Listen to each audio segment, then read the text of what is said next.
Something inside you already knows. This is no coincidence. The moments that align perfectly, the people who appear at the exact right time, that sudden clarity that feels like déjà vu, none of that is by chance. It's resonance. The invisible choreography of a universe that reflects exactly the signal you emit. But what if that signal is fragmented? What if the life you keep envisioning can't find you? Not because it's not meant for you, but because your frequency doesn't yet match its calling. You've already done everything they told you to. He visualized it. He affirmed it. He wrote down his desires until the paper wore out. And yet, the reality you desire remains a breath away, as if behind a pane of glass. You see it, you almost touch it, but something subtle, keeps the door closed. It's not bad luck, it's not the wrong time, it's inconsistent. The silent difference between wanting and becoming. Every atom around you is listening. Your body, your thoughts, your breath, all transmit a constant signal to the quantum field, declaring who you are now. And the field doesn't respond to what you want, but to the state you maintain. This is the paradox that almost no one understands. You don't attract what you want, you attract what you are attuned to be. Imagine holding a violin in a room full of other instruments. When you pluck a string, all the violins tuned to the same note begin to vibrate together. You don't need to touch them, they simply resonate. This is how the demonstration takes place. The life of your dreams isn't hidden, it vibrates at a specific note. The question is, are you in tune with her or a tone below? Most try to force the melody, they push, insist, repeat statements through clenched teeth. But the universe doesn't speak the language of effort, it speaks the language of frequency. And that frequency is written in your breath, in the rhythm of your heart, in the tone of your emotions. It's the subtle music you emit every second, a song that tells reality what should return. So, if every thought is a string and every emotion a vibration, what happens when you finally play them in harmony? What happens when you stop chasing the life you want and start resonating with it? Fully, coherently, inevitably. Because it is at this moment that the field bends, that's when time rearranges itself to catch up with you. Not in years. Not in months, in hours, 24 of them. Plenty of time to change everything, if you remember how to tune in. Perhaps you've never stopped to realize it, but reality doesn't listen to you with its ears, it feels you. She reads the invisible field that her body emits at every instant. And this field is formed by everything you think, feel, and breathe, even when you believe you are in silence. That's why there are days when everything seems to flow, as if the world is pushing you in the right direction. And there are others where, no matter how hard you try, nothing fits. It's not the destination that changes. It's the sign, it's the internal state that you project without realizing it. Think about the moments when you felt truly at peace, without fear, without haste, without the need to prove anything. You notice how, in those moments, things seem to happen naturally. As if there were a higher intelligence orchestrating the details in silence. This is the field responding to coherence. When you are whole, the universe is whole too. But most people live disconnected from this point of equilibrium. Caught between what they desire and what they fear, they vibrate at opposite frequencies. They crave abundance, but they breathe scarcity. They want love, but they maintain tension. They want freedom, but they nurture control. And the field, obediently, replicates the dominant pattern exactly. It's like trying to listen to the perfect melody while two radio stations are playing at the same time. Neither is clear, there's only noise. And it is within this noise that most people try to express themselves. She pushes, persists, seeks answers, without realizing that the secret lies not in doing more, but in feeling differently. The body is the instrument. Breathing is the tuning. Every emotion you hold in or release changes the tone of what the universe gives back to you. And when you understand this, something profound happens. Anxiety gives way to presence. You stop chasing things and start walking with them. This understanding is what separates those who repeat patterns from those who create realities. It's not magic, it's about being in sync. It's important to remember that power isn't outside, waiting for a signal, but inside, waiting for consistency. And it is at this point, in this instant between wanting and being, that change begins to breathe on its own. Perhaps that's why so many people choose to stay here, following each revelation, feeling something within them gradually aligning. Because when the sound of the world slows down and silence becomes audible, you realize, life is not against you. She simply hopes you'll learn to play at the same frequency. And when that happens, everything around you starts to respond in a way that seems impossible, until it becomes inevitable. There is a moment, almost imperceptible, when everything becomes unbalanced. It's not when something goes wrong, nor when fear appears, it's before that. A microscopic moment when the body stiffens, breathing is caught, and the heart changes rhythm. This is the second time you leave the frequency of creation and enter the field of survival. And the universe, sensitive as a mirror, changes along with it. That's where the silent conflict begins. You say you want peace, but you live on high alert. She desires abundance, but calculates each step as if the ground were about to give way. She wants love, but builds walls disguised as self-protection. And the more force you apply to correcting the outside world, the further you get from harmonizing the inner world. The field responds not to your intention, but to its state. And the state, almost always, is fear disguised as control. There are people who spend years trying to raise their vibration, without realizing that their very effort keeps them trapped in what they wish to escape. Because trying too hard is declaring to the universe that it's not there yet. And as long as you are not, reality cannot be either. That's the invisible trap. The more you chase, the more you assert the distance. Like chasing your reflection in water, the more you move, the more the image breaks up. But what if the opposite were true? What if power lay not in doing, but in stopping? To recognize that the very space between one sigh and the next is the portal through which reality reorganizes itself. Silence is not absence. It is the point where the universe breathes along with you. And in that brief moment of stillness, the impossible begins to realign itself. The mind fears silence because there is no control in it. But it is precisely there that coherence is born, in the space between one thought and the next, between one heartbeat and the next. It is during this interval that the field listens to you. Not when you ask, but when the noise ceases enough to be heard. The tension, then, changes form. Ceases to be a struggle and becomes an impulse. What was once resistance becomes leadership. And reality, as sensitive as the wind, begins to spin around him, slowly, with a precision that seems supernatural. You can feel it, a vivid, almost electric stillness growing deep in your chest. It's not passivity. It's power at rest. It's the moment when the universe leans in to listen to what you haven't yet said, but has already begun to vibrate.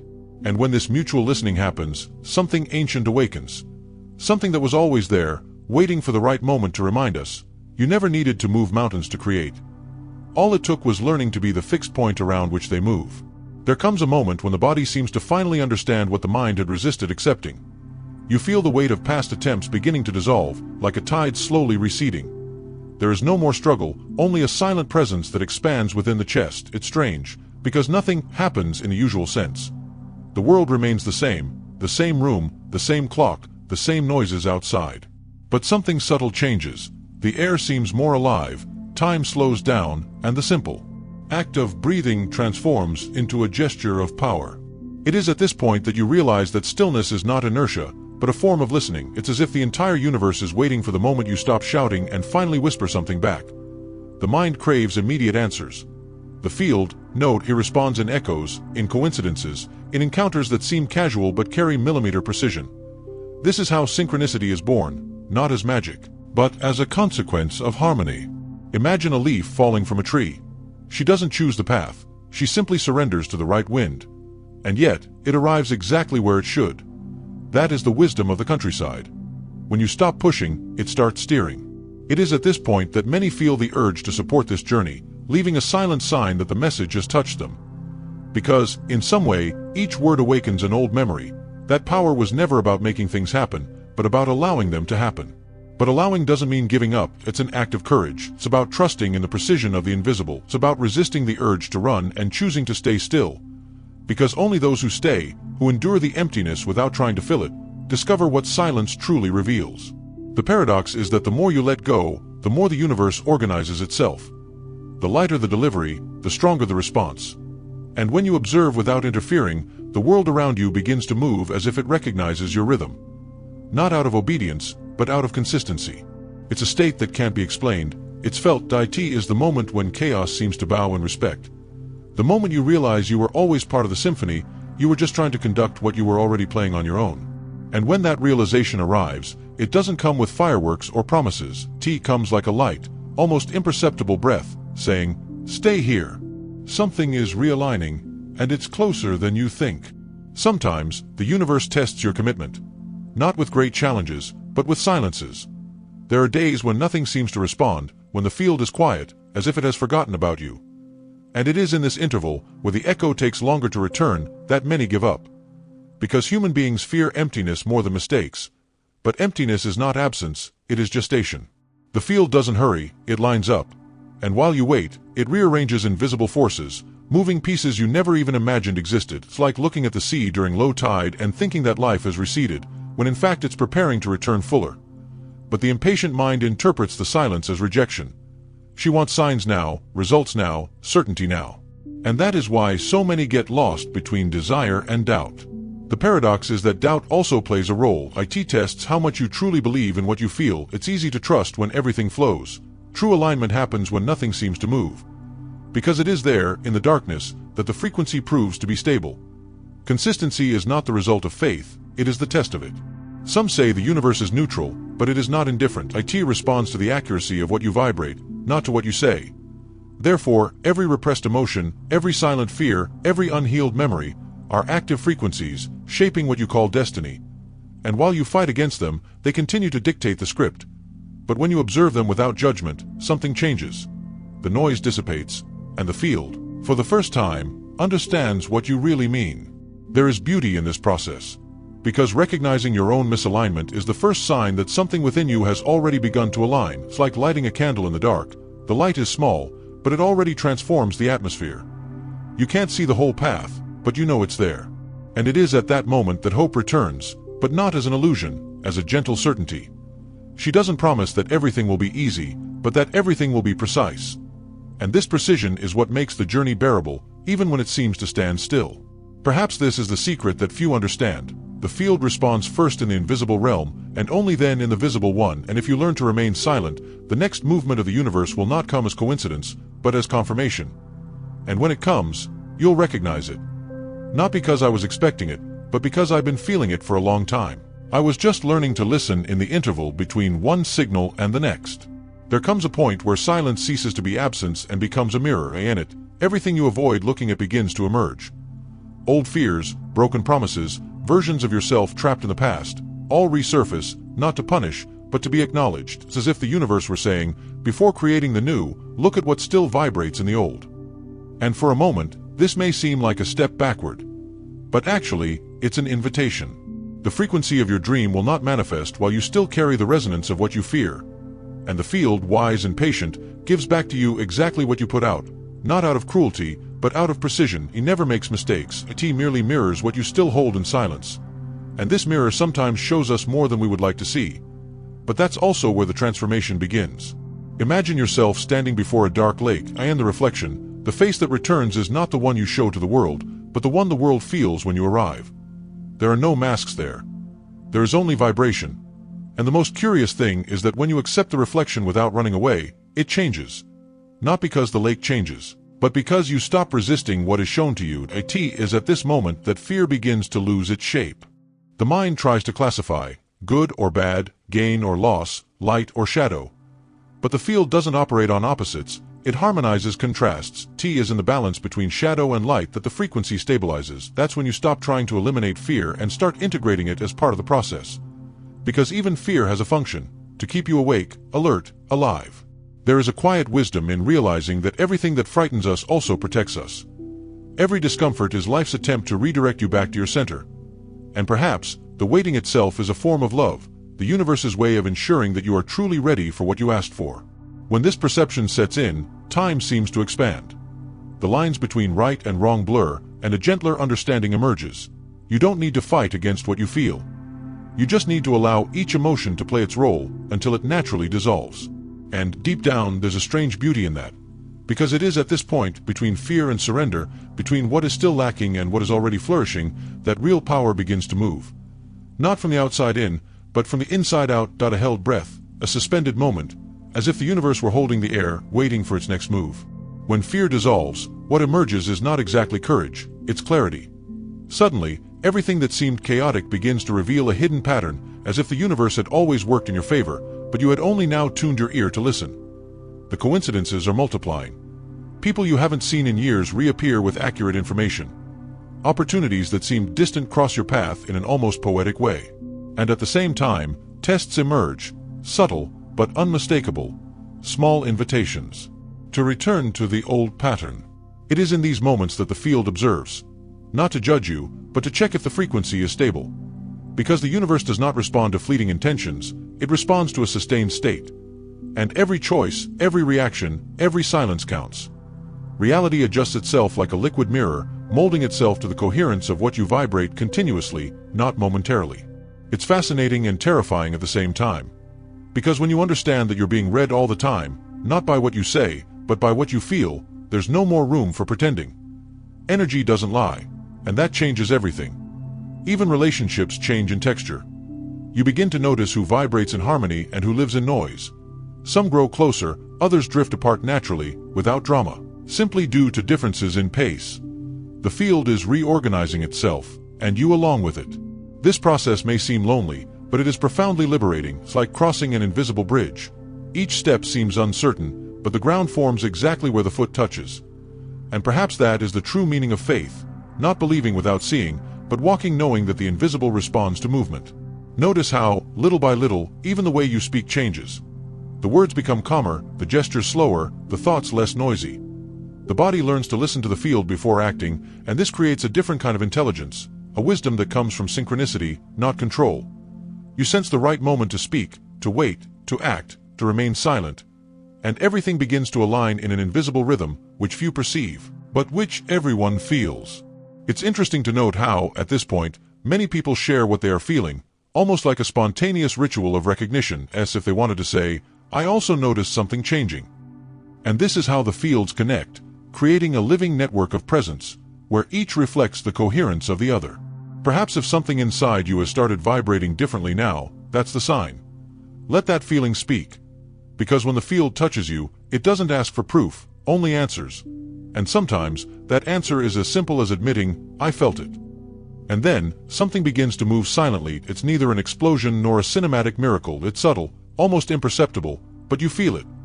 The air changes density. Time seems to slow down, and a tranquil lucidity takes the place of the anxiety that used to dictate every step. T is in this space that the field begins to reorganize the pieces that previously seemed lost. You notice signs that have always been there, but now they speak a language you understand.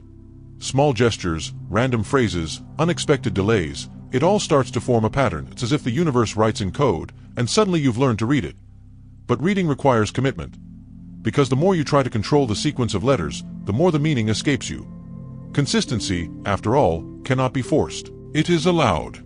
However, the awakening of this perception is not a linear process. Right after a moment of clarity, the test appears, doubt disguised as logic. The restless mind whispers that perhaps it's a coincidence. And, for a moment, the field contracts. Everything seems to be cooling down. But this contrast is natural. It's the pulse of the process. The universe breathes along with you. It expands, contracts, and expands again. It is in this oscillation that learning is consolidated. Because true frequency mastery lies not in always staying high, but in recognizing when it begins to fall, and choosing to return. It's a silent exercise in presence and inner refinement that replaces impulse with listening, haste with perception. And gradually, their reality begins to align with the serenity of their state. People notice, even without being able to explain it. They sense that there is something different about their energy, something stable, almost magnetic. Conversations that were once difficult now flow naturally. Doors that were previously closed open, not through insistence, but through synchronicity. And you understand that true power was never about attracting, it was about matching frequencies. The universe doesn't deliver what you ask for, it mirrors what you become. But there's a detail that few people notice. The more life begins to flow, the more the ego tries to reclaim control. He whispers, now you've discovered the secret, repeat it, keep it, don't lose it. And it is precisely at this point that many fall into the trap of trying to reproduce the miracle. But the field does not obey mechanical repetition, it responds to authenticity. The trick, if there is one, is to remain empty enough to be surprised. And perhaps that's the hardest part, trusting even without understanding. Keep breathing, even when the return doesn't come as quickly as you expected. Feel remain present, even without applause or certainty. Because it is on this threshold, between knowing and not knowing, that the field moves most, discreetly, precisely, inevitably. Like an invisible tide that carries, at the precise pace, everything that is ready to emerge. There comes a point when the line between the visible and the invisible begins to blur. It is not a mystical phenomenon, but a silent recognition. The field responds even before the mind formulates the request. Everything seems to happen naturally, as if each choice had been foreseen, not by fate, but by harmony. And that's when you begin to understand the true nature of manifestation. It is not an act of will, but of correspondence. The frequency of the life you desire already exists, vibrating in a dimension that only reveals itself when you align yourself with it. But this equality is not achieved through effort. She surged into stillness. I am the space between one thought and another, where consciousness rests and the universe speaks. That's where the magic happens. Not with glitz and glamour, but with an almost sacred precision. An email that arrives at just the right time, an apparently chance encounter, hunch that makes you change course and, unknowingly, avoid a bigger detour. And yet, there are shadows in this process. Not everything is smooth sailing. Because when the field realigns, it doesn't just bring in the new, it illuminates what is still misaligned. Fragile relationships break down. Plans that seemed solid are falling apart. And the ego, frightened, tries to grasp what is crumbling. But it is in this collapse that space for the new opens up. The universe does not destroy to punish. It destroys to liberate. You feel the resistance in your body, as if each cell is still trying to cling to the old version of itself. But gradually, the tension eases. Breathing returns. The body understands what the mind still resists accepting. Change is not loss, it is passage. And in that instant, the pain transforms into a kind of reverence. You begin to respect the invisible rhythm that guides everything. You begin to trust not because you know the outcome, but because you feel the direction. It is at this point that time changes its texture. The days cease to be a linear sequence and begin to resemble waves. Each event carries within it the seed of the next, and everything connects so precisely that chance loses its meaning. You begin to realize that nothing was random, not the delays, not the pauses, not the absences. It was all just preparation. And this realization brings a strange peace, a serenity that no longer depends on control, only on presence. Still, something remains open, a feeling that there is more to see, more to feel, more to remember, as if the field still had one last lesson to teach, kept not in words, but in the silence that follows them. A dense, vivid, almost palpable silence. The same silence that precedes great revelations, and perhaps, in that suspended moment between what was and what is to come, the true miracle is already happening. Not outside of you, but inside, in a place so quiet that only the heart can hear. There comes a moment when everything falls into place. Not as a grand answer or a sign from above, but as a silent acknowledgement. You have returned to the point from which you always emanated. The frequency he sought outside was merely an echo of what had always existed within. And when that memory awakens, the whole world changes texture. The ordinary becomes sacred. Simplicity gains depth. Breathing, once automatic, becomes an act of creation. You begin to realize that there is nothing left to conquer, only to sustain. Maintaining calm when chaos calls. Maintain clarity when doubt creeps in. Maintaining your presence when everything around you tries to distract you. Because it is in this sustaining that the field expands, responding not to what you say you want, but to what you truly vibrate. And that's the real alchemy, transforming the everyday into frequency. Time ceases to be a sequence of goals and becomes a dance. Every step, every choice, every silence is a gesture of harmony. You no longer chase results, they naturally begin to orbit around you, as if the universe had recognized your energetic signature and adjusted its compass. And then, effort gives way to fluidity. Wanting gives way to allowing. Control dissolves into trust. There is something profoundly human in this discovery, the realization that power lies not in dominating reality, but in aligning oneself with it. And the more you align yourself, the more you realize that everything and everyone is connected by an invisible thread, vibrating at the same origin. There is no I and world, inside and outside, only a continuous movement, breathing through you. It is at this point that life ceases to be a challenge and becomes a conversation. Intimate, reciprocal, alive. Perhaps that is why, upon arriving here, many feel the urge to stay, continue exploring, breathing, refining this presence that they now recognize as their true nature. It's a simple yet powerful gesture, that of remaining in tune, to leave a sign that something has changed, that the field has been touched. Because when consciousness expands, it resonates. And this resonance touches other consciousnesses, creating a cycle of remembrance and awakening that has no end. So, take a deep breath. Allow yourself to feel the privilege of being conscious in this moment. You'll realize that each beat of your heart is, in fact, a dialogue with the whole. You're not learning how to create a new reality. You're remembering how to vibrate like someone who's already part of it. And if something within you has stirred, if this journey has left a mark, perhaps it's time to anchor that energy. Share, comment, connect with those who vibrate on the same frequency. Not out of vanity, but out of consistency. Because, in the end, the field does not bend to will. It responds to truth. And now that you've felt it, it can never be forgotten. What changes the world is not what you know. This is what you become when you finally decide to vibrate in silence and let the universe listen.